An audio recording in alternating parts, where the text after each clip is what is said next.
All right, so welcome to the Below the Bell Sports Countdown to Baseball. This is our third edition. We've got a great guest with us here today. We got Max Goodman, who covers the Yankees and the Jets for Sports Illustrated. Max, thank you so much for being with us today. You have provided all Yankees fans with incredible content throughout this spring training. So again, just thanks for being with us. Yeah, absolutely. You guys get to see what's behind the iPhone 11 that everyone's just so You must have a great data plan. Yeah, exactly.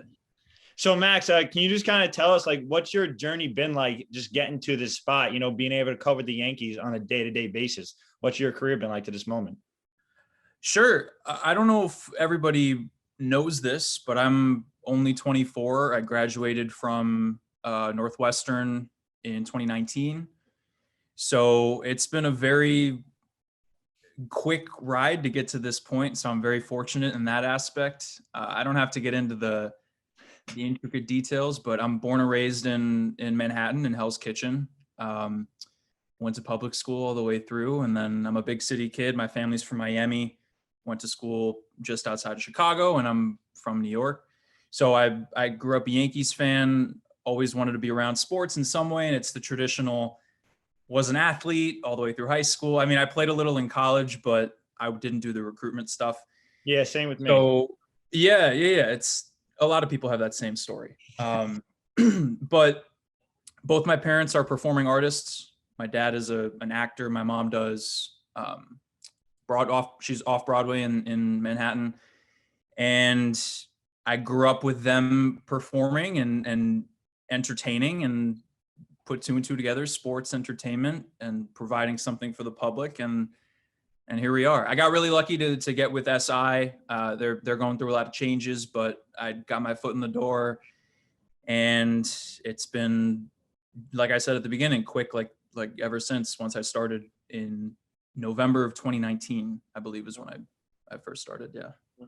Yeah. So Max, I actually tweeted this at you yesterday, but you've really been the MVP of Yankees Twitter on spring training so far. We're all starved for content here. You only get a couple games a week on TV. We want to see baseball, what these guys are up to. So you've really been providing us with the content that we need. So I appreciate that. That being said you started in November 2019. So you had probably essentially 2 to 3 months of normalcy, I would say, before Corona hit. And obviously those months of normalcy that I'm talking about, there was no baseball. So what's your day-to-day like covering the team during a pandemic? Is there any benefit to it, do you think? Does it make your job harder? Just what is it like day-to-day trying to cover the Yankees while Corona is obviously still going on? Well, I'll lead with the fact that I was down here last spring, and that was like meeting everybody, not just the players and stuff, but other reporters, because I was brand new to the beat. And I wasn't going to stay down here for the whole time. I think I left after 2 weeks being down here. So I was there when Severino got the Tommy John news, and I have really bad pollen allergies in the spring. So my tissues were overflowing out of my pocket. So I'll never forget that day. But that was one of the last times I remember being in a scrum, right around Brian Cashman in the parking lot. So I go back home, and then everything shuts down. And I wish we had more access. Obviously, I mean, I'd love to be in the clubhouse. I barely got to introduce myself to a lot of the players last year when I was down here.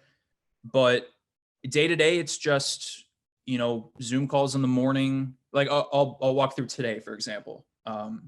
So it was a road game. So we wake up in the morning. We had, I think it ended up being 3 or 4 Zooms, press conferences before we left to go to the ballpark. Sometimes you got to have it on in the car if you're running late and you want to get to the ballpark early. Logistically, sometimes it's a challenge, but technology helps out with that, obviously. Get to the ballpark, you're there for BP and you're there for the game, but you don't have on-field access. So for example, at the Blue Jays Stadium where we were today, our press box is just above the lower bowl of seats. And obviously these ballparks aren't that big, so that's not really that big of a deal. But we're very close to fans, so we have our masks on the whole time. Not everyone in Florida abides by that rule. Shocker. So we try to stay distance as much as we can. And then typically we would go into the clubhouse after the game, but we don't. We do Zooms during the game. So like we talked to Jordan Montgomery and Clint Frazier once they came out. So this was like the 6th or 7th inning or whatever. And then we write, we get our content in. I drive back to the hotel, and then you start back up the next morning. So it's a lot. And again, full circle, this is like my first full spring. So I'm still getting used to the day-to-day grind, and I'm a solo operation basically. So it's a lot of work, but I'm living the dream. You know, it's exactly what I want to do. Have you considered starting your own streaming service of just all Yankees Twitter content? And I love the video you had the other day. I think it was Clint Frazier of the slow motion video. It was Clint, right? I if you get the chance to do more of that, I absolutely love that. if you can keep doing that. Well, there's something about the slow-mo because I'm messing around with like different angles and stuff now that I don't want it to get mundane with the same shot every time. I did slow-mo and Tyler Wade was going to bunt, and then he like jumped out of the way. And that was like the 3rd pitch of my slow-mo act. This was like a week ago. And then I did it when Aaron Judge hit a base hit and it like just went past Didi's glove against the Phillies. And then I think the Clint home run, I was just like, oh, I'll put slow-mo on. And then literally a couple pitches later, he hits the home run. So I think the slow-mo is a good luck charm. I didn't use it today. I'm trying to like save it and make sure I get some good content out of it. But yeah, man, I mean, it's a different angle in different press boxes. I like being behind the plate more because I think that's the best vantage point. But I'm just trying my best to give you guys like the type of stuff that I would want if I was at home and not getting to watch. Yeah, it's almost like we're watching it as being a fan again, you know, like kind of like obviously you're from that same angle, but like it's nice to kind of have that view again and you know, being able to just play around with it, like even like just the slow-mo, it's like just different. It's something different. We haven't been to a ballpark in so long that we're so starved just for anything. Just seeing something a little bit off the beaten path is just awesome. Well, and I'll also say I started doing that in summer camp when we were at Yankee Stadium every day for those workouts. And the very first day that I got there, I was one of the only people recording when Tanaka got hit by the line drive. And it ended up with like 2 million views. And I'm not trying to brag because that's like, I wouldn't want that to ever happen to someone. I just happen to be recording.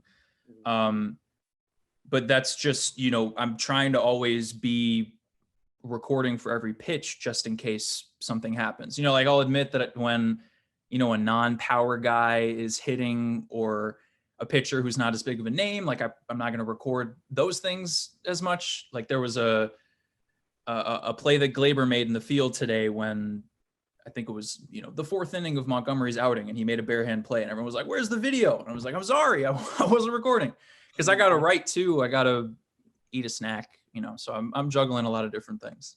Mm-hmm. Yeah. And Max, obviously, you know, you've been killing it. You said you're only 24. You know, as the new guy on the beat, is there anyone else that you've been kind of gravitating towards, or anyone who's given you some advice? You know, as a Yankee fan, I think we can all agree that you know, we've have a lot of really great beat writers. You know, whether it's Hoke or Lindsay Adler, and obviously you're the new face in the group. So, is there anyone that's been kind of taking you under their wing a little bit and you know, showing you the ropes? It's basically everyone, to be honest. I love Brian because I interned at MLB.com in 2018 and I covered the Marlins. So our paths didn't cross then, but I kind of always kept like the MLB.com type of coverage in the back of my mind. Like that's kind of something that I aspire to.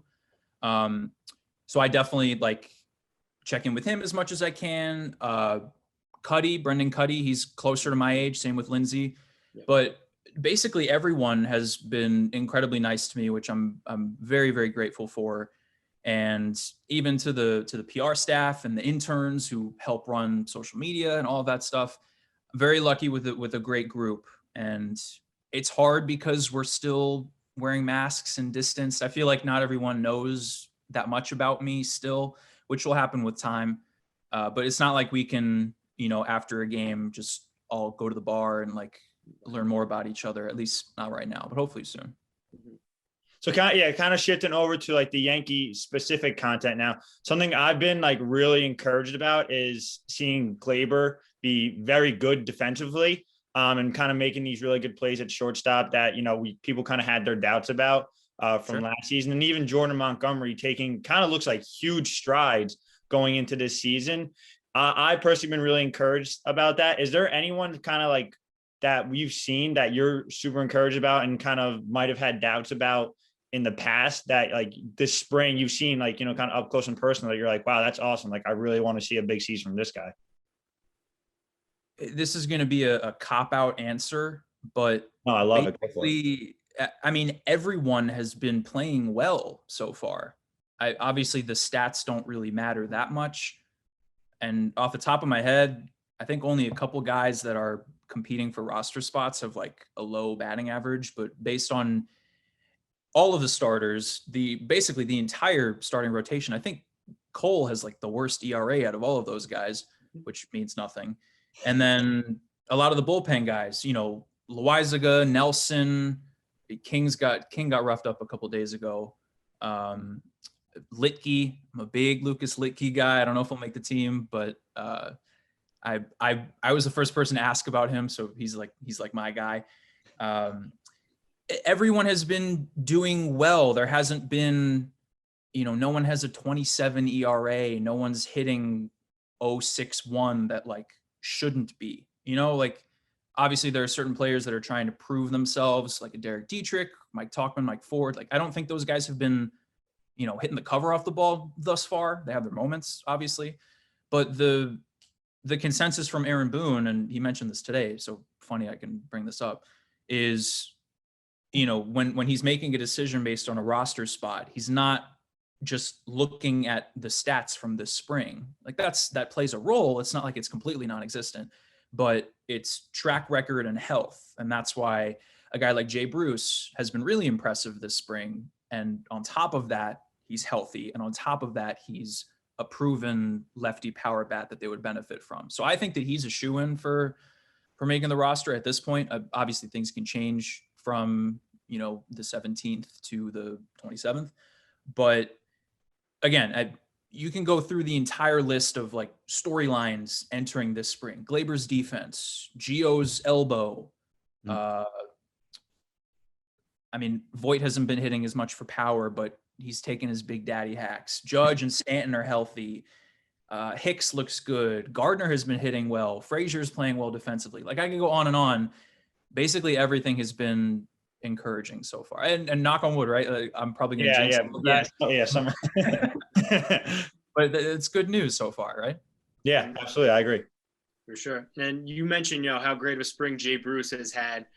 Do you think that the bench ends up being, because I think we can all agree Higashioka and Gardner are locks. I think Tyler Wade is just about a lock, even though we did see them move Gio over to short the other day, I think, to just test things out. Yep. And then Bruce, do you see that being the four-man bench the Yankees roll with, or do you think maybe a Tauchman or a Dietrich does have an outside shot here? Right now, as we're talking, because I've been thinking about this pretty much every day, I kind of go back and forth between it's going to be Higgy, it's going to be Gardner, and I think it's going to be Bruce. I really think that final spot is just between Tauchman and Wade. And it's a matter of, are you willing to part ways with Tauchman after he was good in 2019? You have the years of control, just no options. Or do you want to put Tyler Wade on the team, who, as much as I like Tyler Wade, and he's a very nice guy, and he's been really nice to me, he hasn't been hitting. He hasn't necessarily proved that he's capable of hitting at this level. Not to say that he can't, and he could definitely turn it around if he had a full season. But his versatility on defense is really valuable, and he's a really good defender. So do you want a fifth outfielder, and Tauchman doesn't play any other positions, but he's a good outfielder? If you don't have Wade on there, Urshela is literally your only other option that can sort of play shortstop. Right. So, obviously DJ is a good option to mix at first and third, and Bruce can play first. We've seen that, but that versatility is really important. And maybe they're calling about trying to trade Tauchman and seeing what his value is. And if something were to come across Cashman's desk or whatever, then they'd pull the trigger on it. I kind of feel like the same with Andujar too. I mean, he's hurt right now, so I don't know if he's not in the running for a roster spot, I would imagine. But I don't know off the top of my head his option situation, but it kind of feels like he has no path to the majors unless a lot of other things happen. Even if he hits the cover off the ball the rest of the way and he is healthy, I still don't know if he can get on. So long story short, if I had to put money on it right now, I'd say Bruce, Higgy, Gardner, and then I'll give the edge to Tyler Wade, although I think Tauchman can be a starting outfielder at this level, and he would get swooped up immediately if he went on waivers. So they got to balance that. Yeah, Matt. Yeah, Matt. I agree with you. Obviously, I don't have the insight that you do, but I do think that last spot, especially when you have so many guys, like you said, performing at such a high level during spring training, you do kind of have to use that last spot for just versatility. And, someone who can be like, if someone goes down in a game and it's like, okay, we just need to put someone here. We can't put Mike Tauchman at shortstop, obviously, so Right. that can't happen. So I do agree.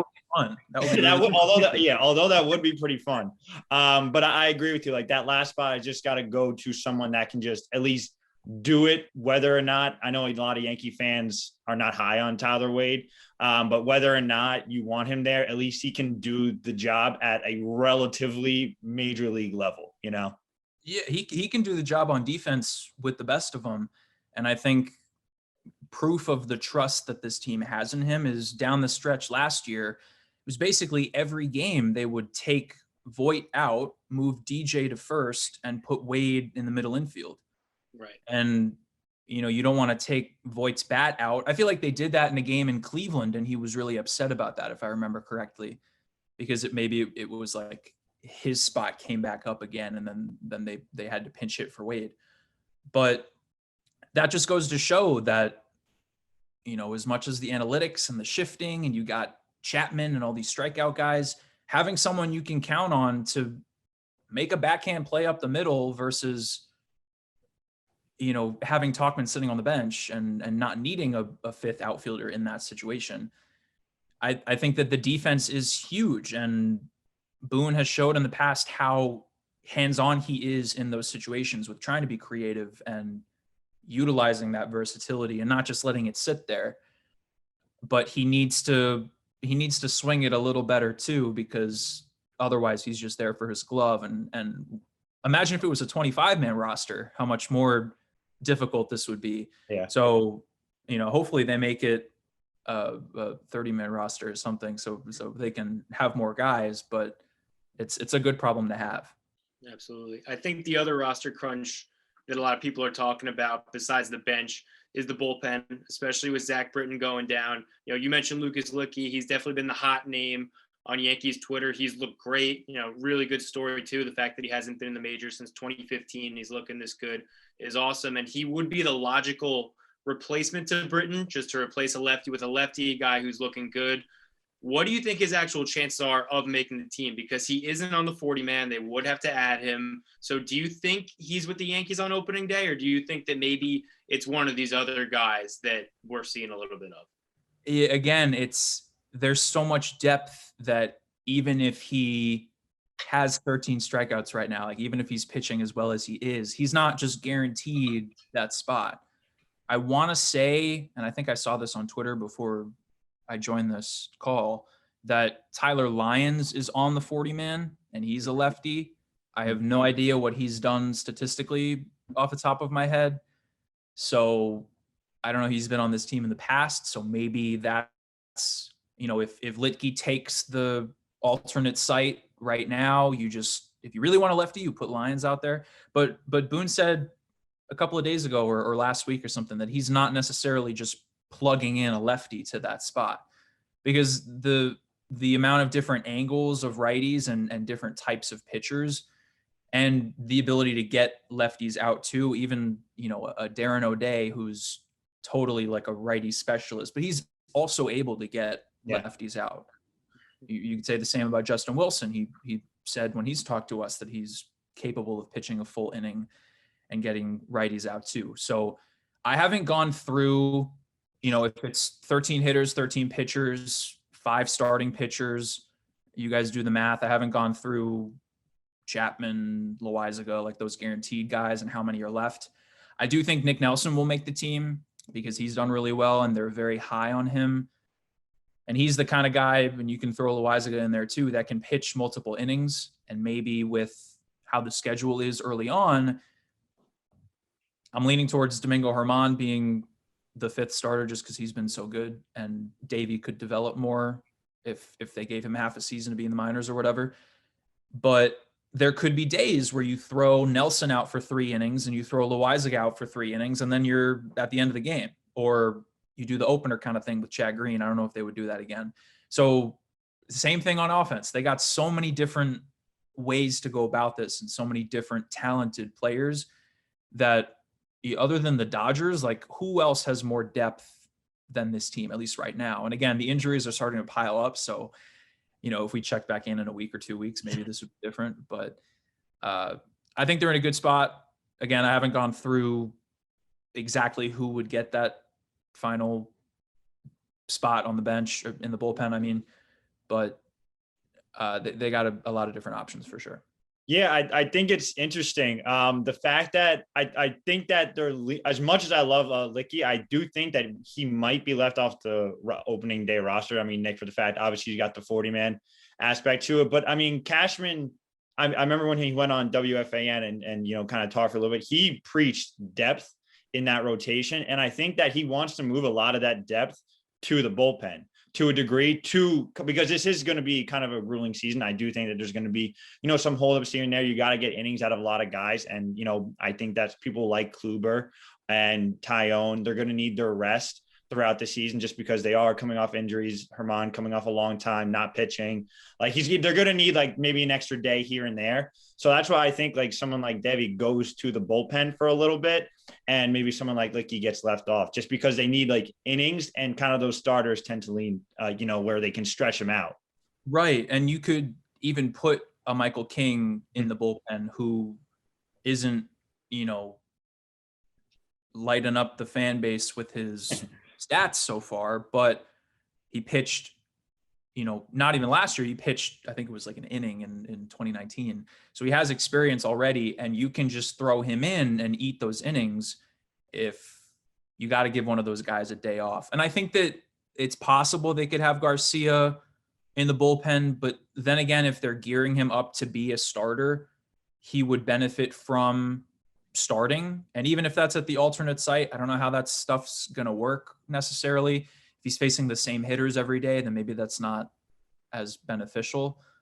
But, if you want him to be a reliever moving forward, which I don't know if that's something they're considering, because Germán has been a revelation so far, and I'm a big fan of Clark Schmidt. He's supposed to start throwing again soon. I don't know. I mean, you put King out there, and a sixth day, you're giving someone an extra day of rest, and he can start and throw 4 innings. And with that depth, you easily can get to the 9th. Mm-hmm. So, I keep saying this with every answer, but they have so many different options. Then the depth is just so prevalent at this point that there are good problems to have with making those choices. I don't envy Boone to have to, and the entire coaching staff to have to decide those things. Oh yeah, and we're definitely going to rip him at some point for any decision right. he makes. Oh yeah, absolutely. Whatever he does will be wrong, right? No, I think absolutely. I think you guys both hit on it. The fact that they only played 60 games last year, so to ramp back up to 162, I think a lot of people talk about Kluber and Tyone not having pitched in a while. None of these guys have pitched the innings workloads that they have. So I think especially early, it's going to be important to ramp these guys up, and having a Nelson and a Loizaga in the pen who can give you multiple innings in relief, I think is going to be super important. So just to move off the Yankees now, Max, just want to ask you, say you get an off day during the season, Yankees are home, but they're off. What does an off day look like for Max Goodman? What time are you waking up? Where are you going? What are you eating? What if you get a day to yourself in the middle of this grueling grind that is an 162 game baseball season? What are you doing?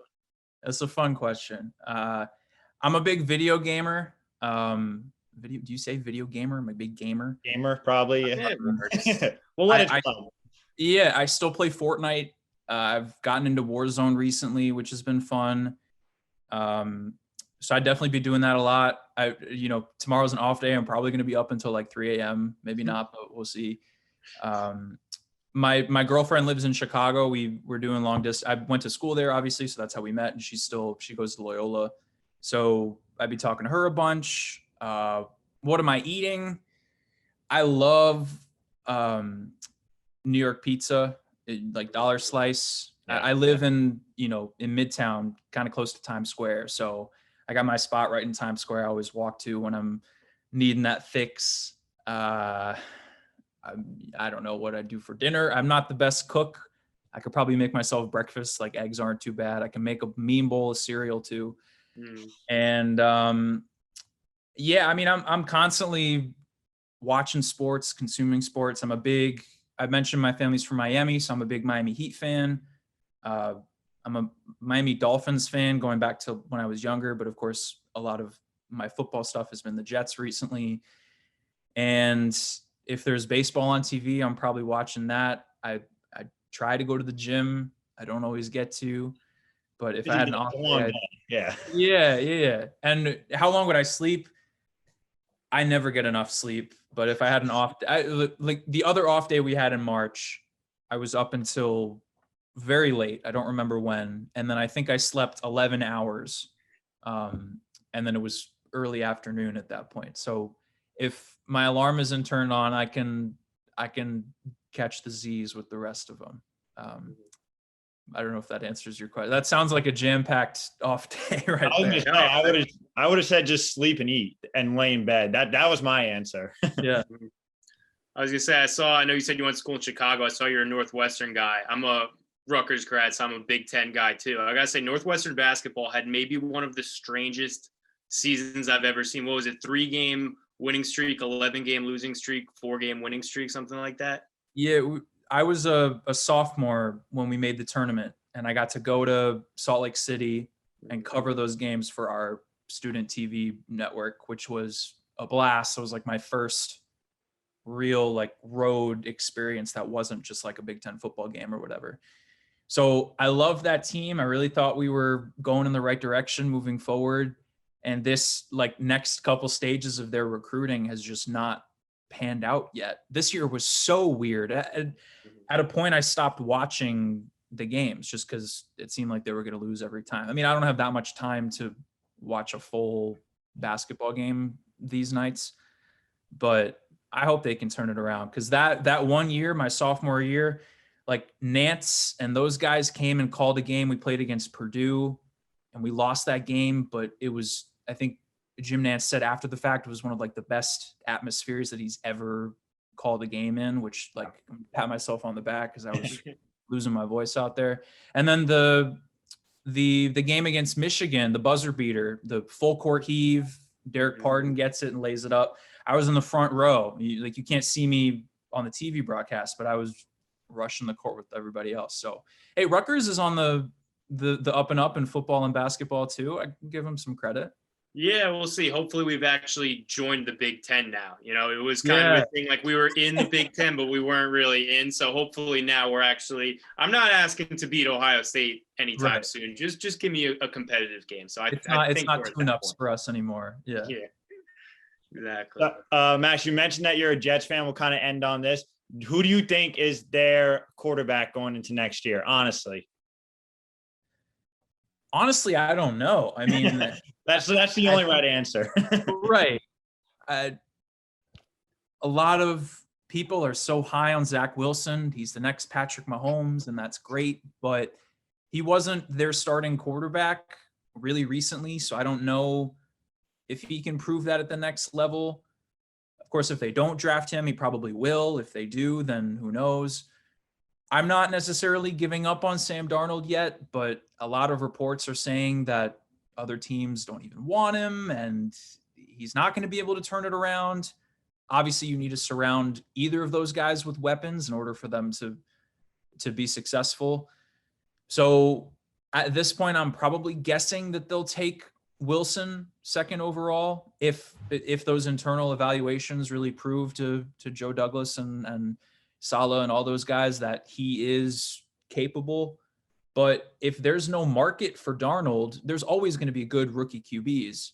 And it's not like this team's going to contend as soon as next season. Like they'll have a good pick in the early first round next year, I'm sure.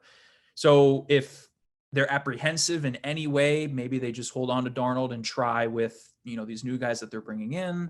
You could trade the second pick and get even more picks to kind of just like delay everything. I know that's probably not what the fan base wants, but they are going in the right direction. I definitely think that they have a plan. Obviously, you have to execute on all these signings and draft picks and such, but there's definitely reasons to be optimistic.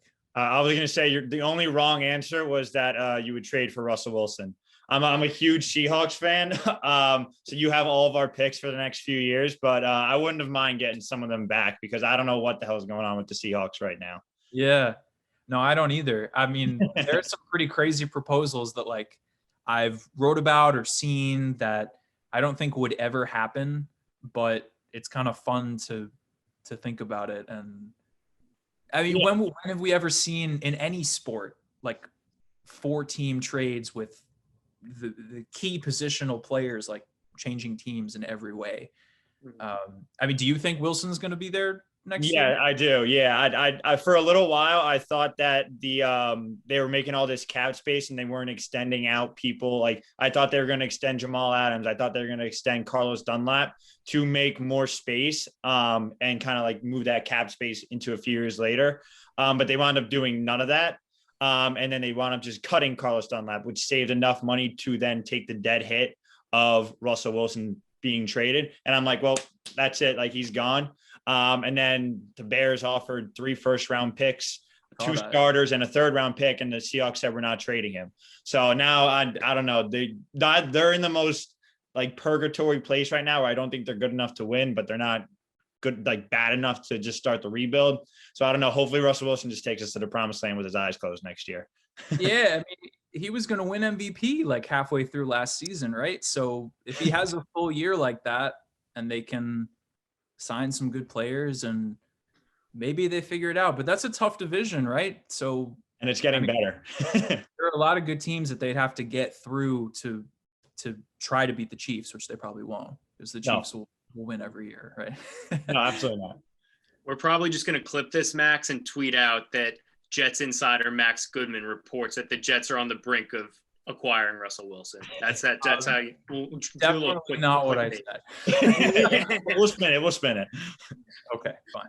All right. Well, Max, thank you so much again for coming on. This was awesome. Obviously, we hope to have you on during the season. Keep talking Yankees, keep talking baseball, maybe keep talking Jets, see what happens with them. But enjoy your off day. And again, thanks for coming on. Oh, anything you want to promote? What I want to promote? Yeah, man. It's si.com/MLB/Yankees is my site. And I think it also works as InsideThePinstripes.com, but I haven't tried that recently. It's Inside the Pinstripes is the name of it. And then same thing with the Jets, si.com/NFL/Jets. My Twitter is Max T. Goodman. I don't really use my Instagram too much, but it's Buenombre97 because my last name is Goodman. Buenombre. Creative. But yeah, I mean, I'm so active on Twitter when it comes to Yankees stuff. So if you're a Yankees fan, I think that you would enjoy it. But it's going to be a long season. I'm going to try to go to as many games as I can. Definitely, home games for sure. I don't know how it'll work with access on the road and travel and such, but it should be fun. And I'm very appreciative for all the people that have followed along. And I'll definitely come back on if you guys will have me. Absolutely, man. Thank you so much. This was awesome. Please follow Max, the best Yankees count, on Twitter right now, giving so much content. Enjoy your off day, Max. Thanks for coming. Thanks, guys. I'll talk to you again soon. Thanks, Max.